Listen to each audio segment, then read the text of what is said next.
വർഷമായിട്ട് എൻ്റെ ഫോണിൽ വാൾപേപ്പർ തന്നെ ഈ ISROൻ്റെ യുവിക അതിൻ്റെ ഒരു പ്രോഗ്രാമിൻ്റെ ഒരു ഇതാണ്.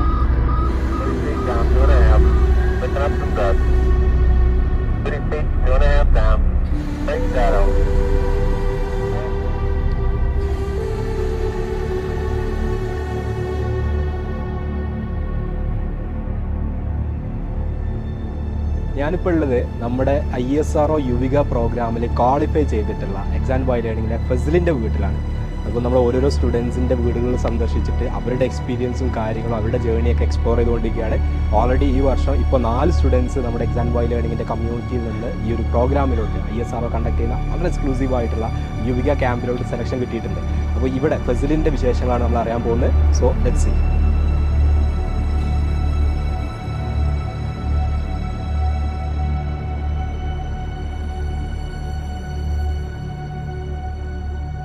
Satellite launch vehicle with 44 subsystem and thousands of components, and thousands of people are waiting for the launch mission centers, and they are working throughout the country. Exactly at T-8 computed to go. At that time, എൻ്റെ പേര് മുഹമ്മദ് ഫെസ്ലിൻ. ഞാൻ ഇവിടെ PPM higher secondary സ്കൂളിൽ തന്നെയാണ് പഠിക്കുന്നത്. പിന്നെ ഞാൻ കഴിഞ്ഞ പ്രാവശ്യമാണ് XNYയിൽ ജോയിൻ ചെയ്തത്. ഈ ഇസ്രോൻ്റെ യുവിക എന്ന് പറഞ്ഞ ഒരു പ്രോഗ്രാം അറിഞ്ഞത് ഞാൻ 8th സ്റ്റാർട്ടിങ്ങിൽ തന്നെ അറിഞ്ഞത്. അത് XNYൻ്റെ യൂട്യൂബ് ചാനലിലൂടെ ആയിരുന്നു അറിഞ്ഞത്. അന്ന് മുതലേ എനിക്ക് ഭയങ്കര ആഗ്രഹമായിരുന്നു ഈ ഒരു ഇതിൽ പ്രോഗ്രാമിൽ എങ്ങനെയെങ്കിലും പങ്കെടുക്കണമെന്ന്.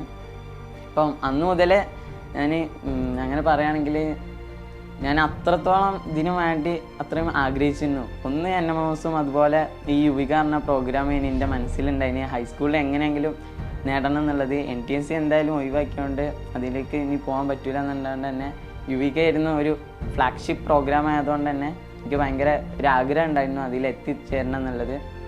അപ്പോൾ അന്ന് മുതൽ XNYയിൽ ജോയിൻ ചെയ്ത് അന്നാണ് പിന്നെ രണ്ടാമതായിട്ട് XNYയിൽ നിന്ന് ഒരു കുട്ടിയും കൂടി പോയത്, ഫാത്തിമ നിത എന്ന കുട്ടി. അന്ന് ആ കുട്ടീൻ്റെ വീഡിയോ കണ്ടപ്പോഴാണ് ഞാൻ പൊതുവെ സത്യം പറഞ്ഞാൽ ഞാൻ അങ്ങനെ സ്പേസിനായിട്ടോ അത്രത്തോളം സ്പേസ് റിലേറ്റഡ് ആയിട്ടുള്ള അങ്ങനെ കുറച്ച് കാര്യങ്ങൾ അറിയണ അങ്ങനത്തെ ഒരാളല്ല. എങ്കിൽ പോലും ഞാൻ സയൻസിനെ ഭയങ്കരമായിട്ട് ഇഷ്ടപ്പെടുന്ന ഒരാളാണ്. അങ്ങനെയാണ് ISROൻ്റെ ഈ യുവിക എന്ന പ്രോഗ്രാമിൽ എത്തിച്ചേരണം എന്നുള്ള ഭയങ്കര ആഗ്രഹം വന്നത്. എനിക്ക് വേറെ ഒന്നുമില്ല, ഇനി ഒറ്റൊരു ഗോള് മാത്രമേ ഉള്ളൂ. ഇനി യുവികയിൽ എങ്ങനെയെങ്കിലും എത്തിച്ചേരണം എന്നുള്ള. അതിനുവേണ്ടി ബാഡ്മിൻ്റൺ കളിച്ചു തുടങ്ങി. ബാഡ്മിൻ്റൺ അത്യാവശ്യം ഞാൻ കുഴപ്പമില്ലാതെ കളിക്കും. അതുപോലെ തന്നെ അങ്ങനെ അതിൻ്റെ സർട്ടിഫിക്കറ്റ് അപ്ലോഡ് ചെയ്യാൻ പറ്റിയിട്ടുണ്ട്. അതുപോലെ തന്നെ എനിക്ക് ഇൻസ്പയർ അവാർഡ് കിട്ടിയിരുന്നു. ഇൻസ്പയർ അവാർഡിൻ്റെ സർട്ടിഫിക്കറ്റ് സയൻസ് ഫെയറിൻ്റെ ആ ഒരു രീതിയിൽ അപ്ലോഡ് ചെയ്തു. അതുപോലെ തന്നെ ഞാൻ XNY യൂട്യൂബ് ചാനലിലൂടെ അറിഞ്ഞതാണ് YIP എന്നുള്ളത്. അപ്പം YIPൻ്റെ ഡിസ്ട്രിക്ട് ലെവലും വിന്നറാണ്. പിന്നെ അതിനുശേഷം ക്വിസിൻ്റെ ആ ഒരു ഇതിൽ ഇക്വലൻ്റ് എക്സാംസ് എന്നുള്ള ആ ഒരു ഇതിൽ എനിക്ക് സ്റ്റേറ്റിൽ 3rd പ്രൈസ് ഉണ്ടായിരുന്നു ക്വിസിൻ്റെ. അപ്പം അതും അപ്ലോഡ് ചെയ്തു. പിന്നെ 8th മാർക്ക് ലിസ്റ്റിൽ എനിക്ക് 99% ഉണ്ടായിരുന്നു. പിന്നെ എനിക്ക് SPCയിലായിരുന്നു ഞാൻ. സ്കൗട്ട് ആൻഡ് ഗൈഡിന് മാർക്ക് എനിക്ക് കിട്ടിയിട്ടില്ല.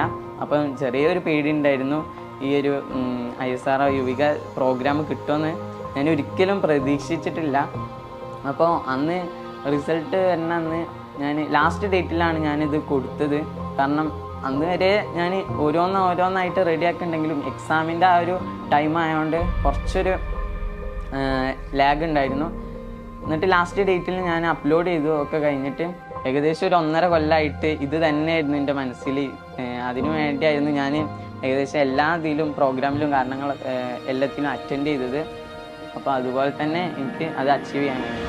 wherever there is indomitable spirit of man, the man succeeds, the woman succeeds, the village succeeds, the state succeeds, the country succeeds, the world succeeds. അതേമാതിരി ഒരു 1.5 വർഷമായിട്ട് അവൻ്റെ ഇതിൻ്റെ പിന്നാലെ തന്നെ ആയിരുന്നു. അങ്ങനെ ഞാൻ കടന്നിങ്ങനെ വീഡിയോ കാണുന്നതിൻ്റെ ഇടയിൽ പെട്ടെന്ന് മെയിൽ വന്നത് ഞാൻ ചെക്ക് ചെയ്തപ്പോൾ പിന്നെ യു ആർ സെലക്റ്റഡ് എന്നുള്ള പെട്ടെന്ന് എനിക്ക് ഷോക്കായിപ്പോയി.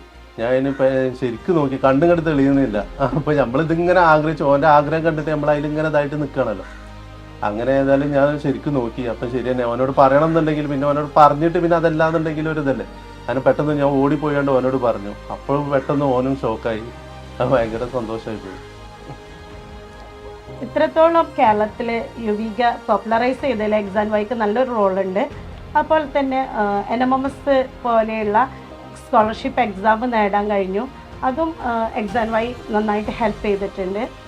നമ്മുടെ +1 +2 കണ്ടൻറ്റ് ഹൈസ്കൂളിൽ വെച്ചിട്ട് തന്നെ വളരെ ബേസിക് ആയിട്ട് കുട്ടികൾക്ക് കൊടുക്കാൻ പറ്റുന്നത് കുട്ടികളെ വളരെയധികം അഡ്വാൻസ്ഡ് ആയിട്ട് മാറ്റുകയാണ് ചെയ്യുന്നത്.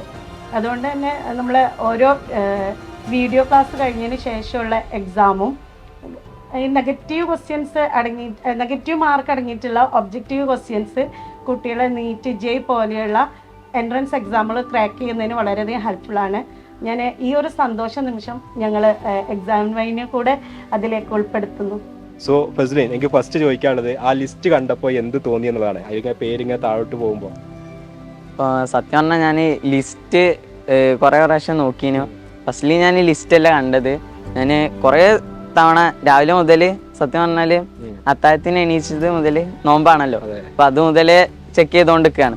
അപ്പോൾ പെട്ടെന്ന് എൻ്റെ ഉപ്പ ജിമെയിൽ വന്ന് മെസ്സേജ് തന്നപ്പോൾ അപ്പോൾ പെട്ടെന്ന് ഭയങ്കര ഒരു ഷോക്കാണ് ഉണ്ടായത്. എൻ്റെ ഉപ്പ വന്ന് പറഞ്ഞപ്പോൾ ഞാൻ പ്രതീക്ഷിച്ചിട്ടില്ലല്ലോ, നമ്മൾ പ്രതീക്ഷിക്കാതെ, എനിക്കറിയില്ല ഇനി ഫസ്റ്റ് ജിമെയിലാണ് വരിക എന്നുള്ളത്. ഞാൻ സെലക്ഷൻ അതെ ഞാൻ സെലക്ഷൻ ലിസ്റ്റിലാണ് ഫസ്റ്റ് വരിക എന്ന് വിചാരിച്ചിന്.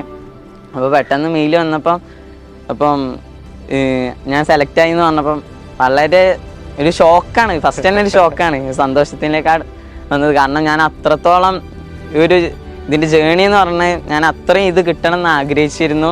NMMSഉം അതുപോലെ ഈ യുവിക മാത്രമായിരുന്നു. NTSC ഒഴിവാക്കിയതുകൊണ്ട് തന്നെ ഈ ഹൈസ്കൂൾ കാലഘട്ടത്തിൽ എൻ്റെ മെയിനായിട്ടുള്ള ഗോൾ എന്ന് പറയുന്നത് യുവികയും അതുപോലെ NMMSഉം ആയിരുന്നു. അപ്പം യുവിക അച്ചീവ് ചെയ്യാൻ പറ്റിയതിൽ ഭയങ്കര സന്തോഷമുണ്ട്. രണ്ട് അച്ചീവ് ചെയ്യും. അപ്പോൾ ഭയങ്കര സന്തോഷമുണ്ട്. അത്ര തന്നെ. ഓക്കെ, അപ്പോൾ ISRO എന്നുള്ളത് ശരിക്കും നമ്മുടെ ഏതൊരു സ്റ്റുഡൻറ്റിൻ്റെയും ഭയങ്കര ഡ്രീമാണ്. നമ്മൾ ഓരോ മിഷൻസ് വരുമ്പോൾ, ചന്ദ്രയാനും മറ്റൊക്കെ വരുമ്പോൾ അതിൻ്റെ പാർട്ടാവുക, അതിൻ്റെ ന്യൂസ് റിപ്പോർട്ടുകൾ കാണുമ്പോൾ, അതിൻ്റെ പത്രസമ്മേളനങ്ങൾ കാണുമ്പോൾ, അവിടെയുള്ള വലിയ സയൻറ്റിസ്റ്റുമാരൊക്കെ വന്നെങ്കിൽ സംസാരിക്കുമ്പോൾ അതിൻ്റെ ഒരു പാർട്ടായി മാറുക എന്നൊക്കെ ഉള്ള കുറേ ആൾക്കാരുടെ ഡ്രീമാണ്. പക്ഷേ അൾട്ടിമേറ്റ്ലി നമുക്ക് അവിടെ എത്തണം എന്നുണ്ടെങ്കിൽ നമ്മുടെ ഗ്രാജുവേഷൻ കഴിഞ്ഞിട്ടാണ് അവിടെ ഒരു ജോബായിട്ട് എത്താൻ പറ്റും. പക്ഷേ അതിന് മുന്നേ ഉള്ള വലിയൊരു ഓപ്പർച്യൂണിറ്റിയാണ് 9th പഠിക്കുന്ന സമയത്ത് നമ്മുടെ വെക്കേഷനിലെ 2 months അവിടെ സ്പെൻഡ് ചെയ്യാന്നുള്ളത്. അപ്പോൾ ശരിക്കും ഒരു ISRO അല്ലെങ്കിൽ സ്പേസ് ഇതൊക്കെ ഒരു ഫെസിലിൻ്റെ ഒരു ഡ്രീമിൽ ഉണ്ടായിരുന്ന കാര്യങ്ങളാണോ? സത്യം പറഞ്ഞാൽ ഞാൻ അത്രത്തോളം സ്പേസ് ആയിട്ട് ഞാനൊരു ബോണ്ടില്ല. സത്യം പറഞ്ഞാൽ ഞാൻ സയൻസിനെ ഭയങ്കരമായിട്ട് ഇഷ്ടപ്പെടുന്ന ഒരാളാണ്. സയൻസ് ഫീൽഡ് തന്നെയാണ് എനിക്ക് എപ്പോഴും താല്പര്യം. അപ്പോൾ ഈ ഒരു ISRO യുവിക എന്ന് പറഞ്ഞാൽ അത്രത്തോളം നമുക്ക് കിട്ടാവുന്നതിൽ അത്രയും വലിയൊരു ഫ്ലാഗ്ഷിപ്പ് പ്രോഗ്രാമാണ്. അപ്പം ഈ യുവിക എന്ന് പറഞ്ഞാൽ നമുക്ക് ഒരിക്കലും, ഞാൻ അന്ന് 8th ആയിരുന്നപ്പോൾ ഞാൻ XNYയിൽ 9th ജോയിൻ ചെയ്തത്. 8th ആയപ്പോൾ തന്നെ ഞാൻ ഒരു ഹാഫ് ആയപ്പോൾ തന്നെയാണ് കുട്ടീൻ്റെ വീഡിയോ കണ്ടിരുന്നത്, യൂട്യൂബിൽ സ്റ്റുഡൻസിൻ്റെ വീഡിയോ കണ്ടിരുന്നത്. അപ്പോൾ തന്നെ ഞാൻ ഉറപ്പിച്ചതാണ് എങ്ങനെയെങ്കിലും കിട്ടണം എന്നുള്ളത്. കാരണം നമ്മൾ ഒരിക്കലും വിചാരിക്കില്ല. കാരണം നമ്മളാകെ ISRO എന്ന് അറിയണത് എന്തെങ്കിലും ചന്ദ്രയാൻ പോകുമ്പോൾ ന്യൂസ് പേപ്പർ കാര്യങ്ങളെ അറിയുള്ളൂ. അപ്പം പെട്ടെന്ന് അറിയാണ് സ്റ്റുഡൻസിനും കൂടി ഇതിലേക്കൊരു ഓപ്ഷൻ ഉണ്ടെന്ന് പറഞ്ഞപ്പം ഷോക്കായി. അങ്ങനെയാണ് ഇതിലേക്കുള്ള അറിഞ്ഞതും കാര്യങ്ങളൊക്കെ. അല്ലാതെ ഞാൻ സ്പേസിനോട് അത്ര ബോണ്ടുള്ള ആളല്ല. ഇനി പോയി വരുമ്പോൾ എന്താണെന്ന് എനിക്കറിയില്ല. അപ്പോൾ നമുക്ക് വീണ്ടും ഒരു ഇന്റർവ്യൂ എടുക്കാം. അപ്പോൾ പോയി വന്ന എക്സ്പീരിയൻസ്. അപ്പോൾ അത് നേരത്തെ പറഞ്ഞ പോലെ തന്നെ ഒരു 2 വർഷം മുമ്പാണ് നമ്മൾ എക്സാം വൈ ലേണിങ്ങിൻ്റെ യൂട്യൂബ് ചാനലിൽ ഈ ഒരു പ്രോഗ്രാമിനെ കുറിച്ച് ഫസ്റ്റ് വീഡിയോ ഇടുന്നത്. അങ്ങനെ ഫസ്റ്റത്തെ വർഷം ഫഹ്മി KT എന്ന് പറയുന്ന ഒരു സ്റ്റുഡൻറ്റിൻ്റെ സെലക്ഷൻ കിട്ടി. ആ സ്റ്റുഡൻറ്റ് പോയി വന്നു, എക്സ്പീരിയൻസ് ഒക്കെ പറഞ്ഞ് കേട്ടിട്ട് ഒരുപാട് സ്റ്റുഡൻസ് ഇൻസ്പയർ ആയിട്ട് കഴിഞ്ഞ വർഷം ഫാത്തിമ നിദ എന്ന് പറയുന്ന ഒരു സ്റ്റുഡൻറ്റിന് കിട്ടി. അപ്പോൾ ഈ വർഷം ശരിക്കും ഞാനിപ്പോൾ ഈ സംസാരിച്ചുകൊണ്ടിരിക്കുന്ന വരെ 4 സ്റ്റുഡൻസിനാണ് നമ്മുടെ ഫൗണ്ടേഷനിൽ ഈ വർഷം ക്വാളിഫൈ ചെയ്യുന്നത്. അപ്പോൾ എനിക്ക് തോന്നുന്നു മേ ബി ഒരേ കമ്മ്യൂണിറ്റിയിൽ നിന്ന് ഇത്രയധികം സ്റ്റുഡൻസ് ക്വാളിഫൈ ചെയ്യുന്നത് എനിക്ക് തോന്നുന്നില്ല വേറെ ഉണ്ടാവുന്നു. കാരണം അല്ലെങ്കിൽ തന്നെ മലയാളീസ് വളരെ കുറവാണ്. അപ്പോൾ നമ്മൾ അടുത്ത വർഷം ആകുമ്പോഴേക്കിന് ഇപ്പോൾ കഴിഞ്ഞ വർഷം നിതയും അതുപോലെ തന്നെ ഫഹ്മിയൊക്കെ ഇവരെ ഇൻസ്പയർ ചെയ്ത പോലെ നിങ്ങളാണ് എന്ത് ചെയ്യേണ്ടത്, അടുത്ത വർഷത്തെ സ്റ്റുഡൻസിനെ ഇൻസ്പയർ ചെയ്യേണ്ടതും അവരെ മെൻറ്റർഷിപ്പ് ചെയ്തിട്ട് അല്ലെങ്കിൽ അതിന് വേണ്ട കാര്യങ്ങളെ ഗൈഡ് ചെയ്യേണ്ടതും. അപ്പം ഇനി May 12th സ്റ്റാർട്ട് ചെയ്യുന്നത്. ക്യാമ്പസ് 12th സ്റ്റാർട്ട് ചെയ്യും. May 25th വരെയുള്ള ആ ഒരു ടൈമിലാണ് ഉണ്ടാവുക. അപ്പോൾ കഴിഞ്ഞ വർഷത്തെ സ്റ്റുഡൻസിന്റെ ആ ഒരു കഴിഞ്ഞു വന്ന ശേഷമുള്ള എക്സ്പീരിയൻസിന്റെ ഇന്റർവ്യൂ കണ്ടിരുന്നു. അപ്പോൾ അടുത്ത വർഷം നമുക്ക് ചെയ്യണ്ടേ അതേപോലത്തെ ഒരു സംഭവം? ഞാൻ റെഡിയാണ്, ഉറപ്പായിട്ടും. അപ്പോൾ കഴിഞ്ഞ് വന്നിട്ട് അവിടുത്തെ എക്സ്പീരിയൻസും കാര്യങ്ങളൊക്കെ പറഞ്ഞിട്ട് എന്ത് ചെയ്യണം. അപ്പോൾ കഴിഞ്ഞ വർഷം പറഞ്ഞതിൽ കുറച്ച് പോയിന്റ്സ് ഉണ്ടായിരുന്നു. അപ്പോൾ ഞാൻ ഇതിനു മുമ്പ് ദിൽഫയോട് ഈ കാര്യം പറഞ്ഞിട്ടുണ്ടായിരുന്നു. അതായത് നീത പറഞ്ഞ കുറച്ച് കാര്യങ്ങൾ, അതായത് അവിടെയുള്ള പല ഫെസിലിറ്റീസും എല്ലാവർക്കും അക്സസിബിൾ അല്ല. ഈവൻ അവിടെ വർക്ക് ചെയ്യുന്ന സയന്റിസ്റ്റുമാർക്ക് പോലും അവിടെയുള്ള കാര്യങ്ങൾ അത്രത്തോളം അക്സസിബിൾ അല്ല. പക്ഷേ ഈ ഒരു പ്രോഗ്രാമിന് പോകുന്ന സ്റ്റുഡൻസിന് അത്തരത്തിലുള്ള കാര്യങ്ങൾ അങ്ങനെയുള്ള സ്ഥലങ്ങളിലോട്ട് അസസ് കൊടുക്കും, അല്ലെങ്കിൽ അവിടെയൊക്കെ അതിൻ്റെ ഭാഗങ്ങളായിട്ടുള്ള എക്സ്പ്ലനേഷനും കാര്യങ്ങളും അവിടെയുള്ള എക്സ്പോഷേഴ്സ് കൊടുക്കും എന്നുള്ളതാണ്. പിന്നെ മറ്റൊരു കാര്യം, ഞാനും അതിന് മുന്നേ പറഞ്ഞ പോലെ തന്നെ 350 സ്റ്റുഡൻസ് ഓൾ ഓവർ ഇന്ത്യയാണ്. ഇന്ത്യയിലുള്ള വിവിധ സംസ്ഥാനങ്ങളിൽ നിന്ന് പല ലാംഗ്വേജ് സംസാരിക്കുന്ന, പല കൾച്ചറിൽ നിന്ന് വരുന്ന, പല ബാക്ക്ഗ്രൗണ്ടിൽ നിന്ന് വരുന്ന 350 ആളുകൾ, അല്ലെങ്കിൽ അത് പല സെൻറ്ററുകളാണെങ്കിൽ പോലും അങ്ങനത്തെ ഒരു സെറ്റ് ഓഫ് സ്റ്റുഡൻസിൻ്റെ കൂടെ നമുക്ക് കിട്ടുന്ന ഒരു ഓപ്പർച്യൂണിറ്റി അല്ലേ, നമുക്ക് അത്രയും കൾച്ചേഴ്സ് അങ്ങോട്ടും ഇങ്ങോട്ടും മാറ്റാൻ പറ്റുന്നു. അപ്പം ഇങ്ങനെ ഈ ഒരു സംഭവങ്ങൾക്കെല്ലാം ഫുൾ എക്സൈറ്റഡ് ആണോ? ഓ തീർച്ചയായിട്ടും ഭയങ്കര എക്സൈറ്റഡ് ആണ്.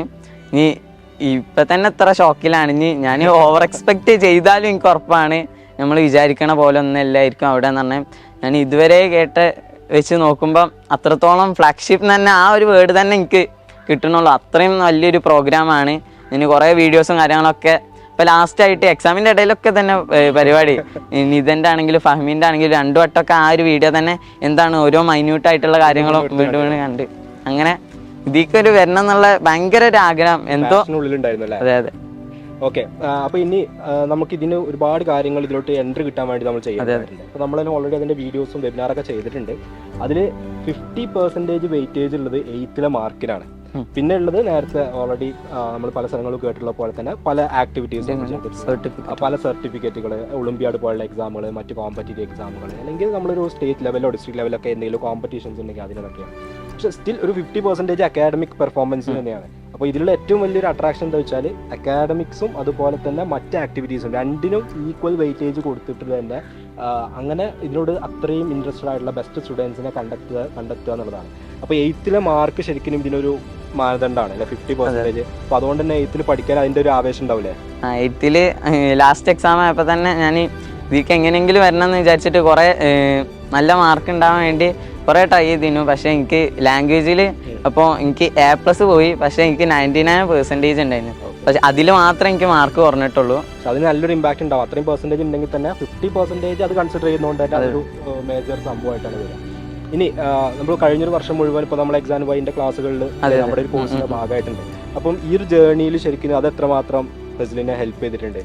എക്സാം വൈ സത്യം പറഞ്ഞാൽ ഞാൻ NMSൻ്റെ യൂട്യൂബ് ചാനലിൽ NMSൻ്റെ ക്ലാസ് 8 NMSൻ്റെ ഇതിലാണ് ഞാൻ ഫസ്റ്റായിട്ട് കാണുന്നത്. എനിക്ക് ഞാൻ എല്ലാവരും ഈ യൂട്യൂബിലൂടെയാണ് ഫസ്റ്റ് തന്നെ കാണുമ്പോൾ എന്താ അറിയില്ല, എല്ലാവർക്കും ഈ സ്പാർക്ക് പോലെ എല്ലാവർക്കും ഇഷ്ടപ്പെടുകയാണ്. അതുപോലെ തന്നെയാണ് എല്ലാ ക്ലാസ്സസും. ഞാൻ ഈ NMS ക്രാക്ക് ചെയ്യാൻ തന്നെ ഞാൻ സത്യം പറഞ്ഞാൽ കൂടുതൽ ക്ലാസ്സസ് എക്സാം വൈൻ്റെ തന്നെയാണ് കണ്ടത്. ഞാൻ ആദ്യം പറയുകയാണെങ്കിൽ ഇത്രത്തോളം ഫിസിക്സ് ആൻഡ് കെമിസ്ട്രിയാണ് എനിക്ക് ഏറ്റവും കൂടുതൽ എക്സാം വൈയിൽ വന്നതിൻ്റെ ശേഷം നല്ല രീതിയിൽ ഫിസിക്സ് ഇമ്പ്രൂവ് ആയി. അതിൻ്റെ പിന്നെ കെമിസ്ട്രിയാണ്. ഇത് രണ്ടും എനിക്ക് ഭയങ്കര ഹെൽപ്ഫുള്ളായിട്ടുണ്ട്. അതുപോലെ ISRO യുവിക എന്ന് അറിഞ്ഞത് തന്നെ എക്സാം വൈയിലൂടെയാണ്. പിന്നെ ഓരോ ടൈമിലും നടത്തിയ വെബിനാറും കാര്യങ്ങളൊക്കെ ഇതിന് വളരെയധികം ഹെൽപ്ഫുള്ളായിട്ടുണ്ട്.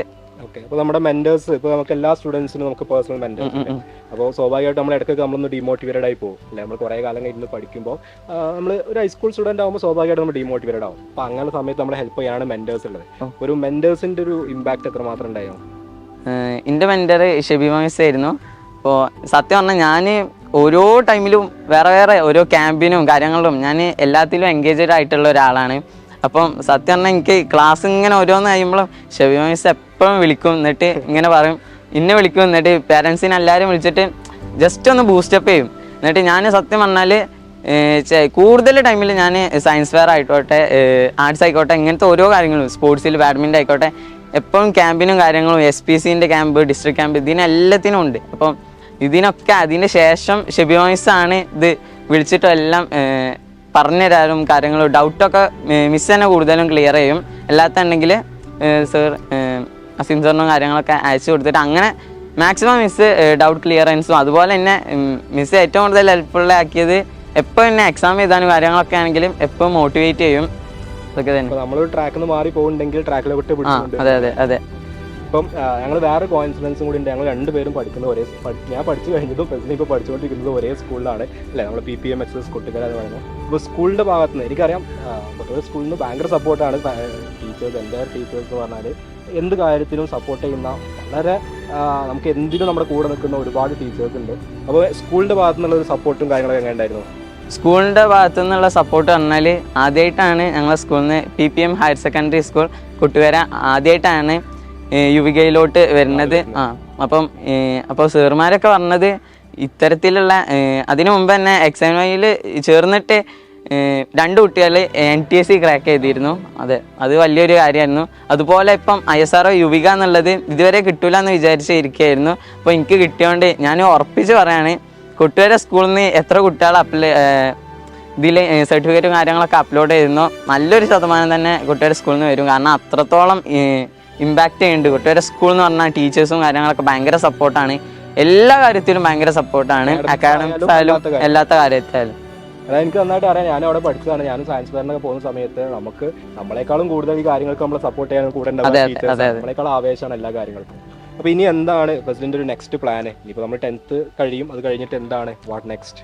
എൻ്റെ പ്ലാന് പറഞ്ഞാൽ നീറ്റ് തന്നെയാണ്. MBBSനോട് പോകണം എന്നാണ്. പക്ഷെ എനിക്ക് റിസർച്ച് സയൻറ്റിസ്റ്റ് ആ മേഖലയുണ്ട്. ഇപ്പം പോകുകയാണല്ലോ ഇനി ISRO യുവിക പോവുകയാണ്. ഞാൻ അവിടുന്ന് എന്തെങ്കിലും മനംമാറ്റം ഉണ്ടാവുമെന്ന് അറിയില്ല. ഇപ്പം എന്തായാലും ഫിക്സ് ചെയ്ത് ടൈം ഉണ്ടെന്ന് വിചാരിച്ചിരിക്കണം. എന്തായാലും സ്ട്രീം എന്തായാലും സയൻസ് ആണ്. ഇപ്പം ഏകദേശം ഉറപ്പിച്ചിരിക്കുന്നത് MBBS നീറ്റ് ക്രാക്ക് ചെയ്യണമെന്ന്. MBBS എടുക്കണം എയിംസ് തന്നെ, വേറെ ഒരു ഓപ്ഷൻ ഇല്ല. അതന്നെ ഇപ്പം നമ്മളെ ശരിക്കും നമ്മുടെ കുട്ടികളോടൊക്കെ പണ്ടൊക്കെ MBBS എവിടുന്ന് വെച്ചിട്ടുണ്ടെങ്കിൽ നമ്മളെല്ലാവരും പറയാം മെഡിക്കൽ കോളേജ് അറിയില്ല. പക്ഷെ ഇപ്പൊ കുട്ടികളോട് ചോദിക്കുമ്പോൾ എയിംസ് എന്ന് പറയുന്നുണ്ടെങ്കിൽ അത് അവർക്ക് കിട്ടിയുള്ള അവയർനെസിന്റെ അതിന്റെ ഒരു സ്ട്രെങ്ത് തന്നെയാണ്. കാരണം ഇന്ത്യയിൽ ഇന്ന് നിങ്ങൾക്കൊരു MBBS അല്ലെങ്കിൽ ഡോക്ടർ ആവണമെങ്കിലുള്ള ഫസ്റ്റ് ഓപ്ഷൻ അത് all India institute of medical science അല്ലെങ്കിൽ എയിംസ് ആണ്. ഏറ്റവും ചീപ്പായിട്ട് ഏറ്റവും കുറഞ്ഞ ഫീസിൽ എന്നാൽ ഏറ്റവും വേൾഡ് ക്ലാസ് ഫെസിലിറ്റിയിൽ തന്നെ ഡോക്ടേഴ്സ് ആവാൻ പറ്റും. അപ്പോൾ നമ്മൾ ബാക്കിയുള്ള നമ്മുടെ കാലിക്കറ്റ് മെഡിക്കൽ കോളേജ് ആയിക്കോട്ടെ, അല്ലെങ്കിൽ ട്രിവാൻഡ്രം ആയിക്കോട്ടെ, കോട്ടയം ആയിക്കോട്ടെ, ഇങ്ങനെയുള്ള മെഡിക്കൽ കോളേജസ് ഒക്കെ ശരിക്കും അതിന് ശേഷം വരുന്ന ഓപ്ഷൻസ് ആണ്. ഫസ്റ്റ് ഓപ്ഷൻ എയിംസ്, ജിമ്മർ പോലെയുള്ള സ്ഥാപനങ്ങൾ തന്നെയാണ് ഫസ്റ്റ് ഓപ്ഷൻ. അപ്പോൾ എന്തായാലും നീറ്റാണ് ഫോക്കസ് എങ്കിൽ അവിടെ എത്തട്ടെ. ഇനി അതിന് മുന്നേ പറഞ്ഞ പോലെ തന്നെ ഒരു സയൻറ്റിസ്റ്റ് ആവണം എന്നോ അല്ലെങ്കിൽ അങ്ങനത്തെ തോട്ടുകൾ വരികയാണെങ്കിൽ നമുക്ക് ടൈമുണ്ട്. ഒരു +1 എത്തുന്ന വരെ നമുക്ക് ടൈമുണ്ട്. അപ്പോൾ +1 +2 നന്നായിട്ട് പ്രിപ്പയർ ചെയ്യുന്നതാണ് ഇതിനൊക്കെ ഡിപ്പെൻസ്. അതിൻ്റെ അനുസരിച്ചിട്ടായിരിക്കും നമുക്ക് അഡ്മിഷനും കാര്യങ്ങളൊക്കെ കിട്ടുക. അപ്പോൾ എന്തായാലും വാട്ട് എവർ ഇറ്റ് ഈസ്, ഇപ്പോൾ എനിക്ക് ബസിനോട് സംസാരിച്ച് മനസ്സിലായ കാര്യം ഇത് ഈ ഒരു യുവിക എന്ന് പറയുന്ന ഒരു പ്രോഗ്രാമിന് വേണ്ടിയിട്ട് അത് ഇത്ര കാലം 1 വർഷത്തിലധികം അത് ഉള്ളിൽ കൊണ്ട് നടന്ന് അതിന് വേണ്ടിയിട്ടുള്ള ഓരോ കാര്യങ്ങളും ചെയ്യാൻ കാണിച്ചിട്ടുള്ള ആ ഒരു ഡിറ്റർമിനേഷൻ ആൻഡ് പാഷൻ, ശരിക്കും അത് ഇനിയിപ്പോൾ ഇൻ കേസ് നമുക്ക് യുവിക കിട്ടിയില്ലായിരുന്നു വിചാരിക്കാം, അങ്ങനെ സംഭവിക്കാമല്ലോ നമുക്ക് വേസ്റ്റ്. പക്ഷേ അത് കിട്ടിയില്ല എന്നുള്ളതല്ല, പക്ഷെ അതിന് കാണിച്ചിട്ടുള്ള ആ ഒരു ഡിറ്റർമിനേഷൻ അത് ഇനി അങ്ങോട്ടുള്ള ഓരോ കാര്യത്തിനും കാണിക്കുകയാണെങ്കിൽ ഡെഫിനറ്റ്ലി അതിന് റിസൾട്ട് വരും എന്നുള്ളതാണ്. അപ്പോൾ ഇന്ന് ഈ ഒരു സംഭവം ഫെസിലിറ്റിൻ്റെ കൂടെ കുറേ ആളുകൾ അപ്ലൈ ചെയ്തിട്ടുണ്ട്. അതിൽ കുറച്ച് ആളുകൾക്ക് കിട്ടി. അതിൻ്റെ ഒരു മെയിൻ റീസൺ എന്ന് പറഞ്ഞാൽ ഇത് തന്നെയാണ്. അത് നമ്മുടെ ഉള്ളിലിട്ട് നമ്മൾ അത്രമാത്രം ആഗ്രഹിച്ചു കഴിഞ്ഞാൽ പിന്നെ നമുക്ക് കിട്ടില്ലാതെ വേറെ വഴിയില്ല എന്നുള്ളതാണ് കാര്യം. അത് ഏത് സംഭവമാണ് അങ്ങനെ നമ്മുടെ ഡ്രീം നമ്മൾ അത്രമാത്രം ഉള്ളിലിട്ട് കൊണ്ട് കാണുന്നുണ്ടെങ്കിൽ അത് അൾട്ടിമേറ്റ്ലി നമുക്ക് കിട്ടും. കിട്ടില്ലാതെ വേറെ വഴിയില്ല, അത് വേറെ ആൾക്ക് പോകില്ല. അപ്പോൾ ഇനി അങ്ങോട്ടുള്ള കാര്യങ്ങളും ഇതേപോലെ തന്നെ ഈ ഒരു പാഷനും ഈ ഡിറ്റർമിനേഷനും കീപ്പ് ചെയ്യാൻ പറ്റട്ടെ എന്നുള്ളത് ആത്മാർത്ഥമായിട്ട് ആശംസിക്കുകയാണ്. അപ്പോൾ ഇനി പ്രസിഡന്റ് പോയി വരട്ടെ, ക്യാമ്പ് കഴിഞ്ഞ് വന്നിട്ട് നമുക്ക് എന്ത് ചെയ്യാം, എക്സ്പീരിയൻസ് ഷെയർ ചെയ്യുന്ന നെക്സ്റ്റ് ഇയറിലുള്ള കുട്ടികൾക്ക് ഇൻസ്പയർ ആവാൻ വേണ്ടിയിട്ട് അവർക്കൊരു എക്സ്പീരിയൻസ് ഷെയർ ചെയ്യുന്ന സെഷൻ നമുക്ക് വെക്കണം. So all the very best. ഇനി അങ്ങോട്ടുള്ള എല്ലാം അടിപൊളിയാവട്ടെ. Thank you sir.